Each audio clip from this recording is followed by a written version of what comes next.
Hello everyone, welcome to this Orju.net video podcast. I'm going to bring you guys this week a review of the Roland MC-808. This is a device I picked up probably at the end of August. I've been playing around with it probably for about 6 months, and I'm going to give you guys my impressions on the device and overall what I thought about it. So before we get into it, I have some of the spec list here of kind of basically what the Roland MC-808 is. It's a Groovebox workstation developed by Roland. For those who don't know, Roland kind of developed the Groovebox concept, which is a self-contained sequencer and synthesizer or sampler that is generally used for performing live, but it's also used for studio work. They have a little bit less relevance today with everybody using computers, but back in the late 80s, mid-90s, they were huge. They were the popular thing to do for creating kind of loop-based music. So the new Roland MC-808 is supposed to be an all-in-one workstation sampler. It has 128 voice polyphony with 16 tracks of either sequencer sampling audio or synthesizer audio, which people can use and develop full tracks. And the concept around this thing is that really it's a complete workstation, much as the old Yamaha R7000 was, the EMU command station, or even the MPC series from Akai.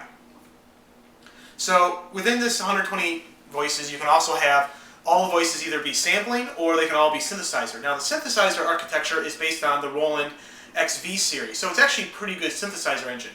That being noted, it's also a rompler, so most of the synth waveforms are essentially not created by a DSP, but actually samples loaded in there. So that gives the machine its flexibility to have a full 128 voices that you normally don't see elsewhere. Some of the other features are, it has your standard sampling capabilities. You can record, you can import samples, and so forth. It comes with a standard 4 megabytes of internal memory, which can be easily upgraded to 516 via the 512 megabyte RAM upgrade, which I did on mine. You can also throw in a 1 gigabyte SD compact flash card, So you get a total of about 1.5 gigs of sampling, which is very, very good. It gives you, 6 or 8 hours worth of sampling time, which is actually more than most people would ever need for sampling. Now it also has an effects section. It's got compressor, EQ, and the effects are surprisingly good. Most effects on built-in compressors such as this, built-in Grooveboxes such as this, are not very, very good. I've always had problems with them. The effects section is very, very good, and they're very usable. You can even route audio into the box and use the effects on there very capably. Now, I'm going to go right into this right now and say that overall this box was a big disappointment for me. Roland tried to do some interesting things with this, but in all cases they pretty much failed. Namely, the biggest disappointment with the MC-808 is that it requires a connection with the computer to really do anything.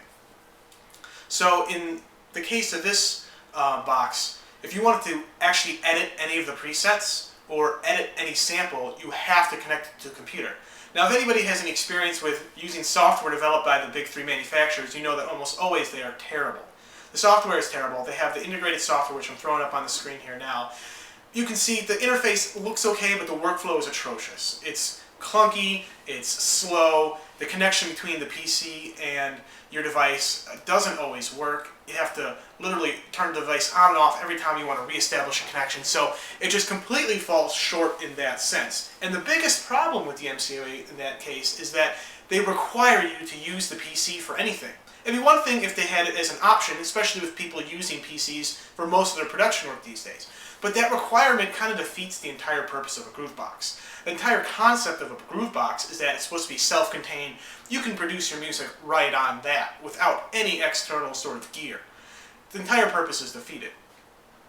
Also, other major kind of weaknesses, the synth engine is very good, not very good for basses, but overall the interface is clunky. As I said before, this is the hardware interface, as I said before, you have to do everything on the PC.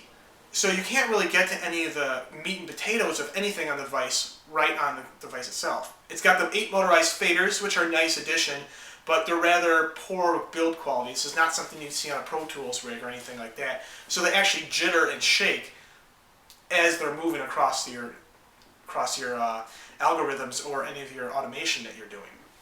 So overall, the device is kind of a big disappointment for me.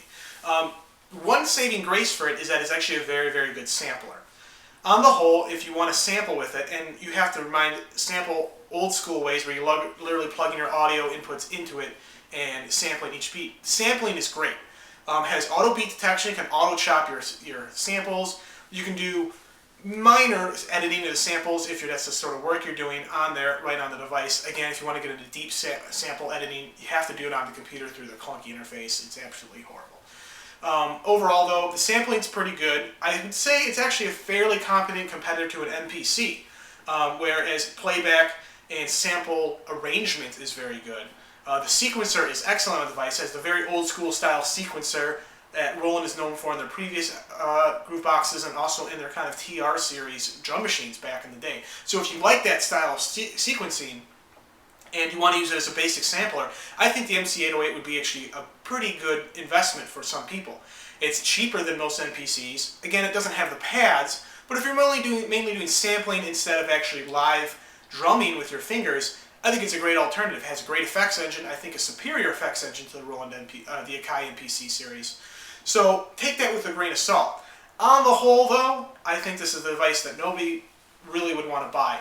Mainly because, like I said before, the computer interface is horrible and they require you to do it for everything.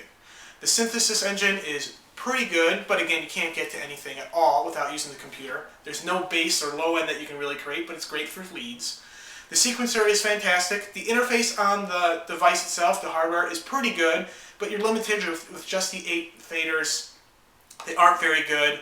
The LCD screen could be better overall. The sampling, on the whole, sampling is good if you're doing old school sampling, literally sampling devices. But if you're trying to import samples off your computer, it's atrocious. You have to import each sample one at a time, essentially. And again, like I said, all your connections to the computer have to reset the device, and it just does not work very well. So you can see behind me, it's not actually in my setup. I actually sold the thing off about 6 weeks after I got it. I just couldn't make it work for me. It wasn't the right tool. And I just want to give that disclaimer out there for everybody as well. If you're going to approach this thing as a Groovebox workstation concept, I don't think you're going to be happy with it. It's just not a very good workstation, and it's just going to fail in that respect. But if you're looking for a pretty competent sampler, maybe a groove type sampler, maybe you want something like an MPC, but you can't afford an MPC, or maybe it's just you want something a little bit different, I think it can compete on that route. But on the whole, just not a very good workstation. So that's my quick review of the Roland MC-808. I hope everybody enjoyed this. I want to encourage everybody, head on over to the website. We have a new website for the podcast and all these videos. Before, it was TEM. That is gone now. We have a new website, orju.net, orju.net. I'm relaunching the podcast, relaunching all these videos. I hope you guys enjoyed this quick review of the Roland MC-808.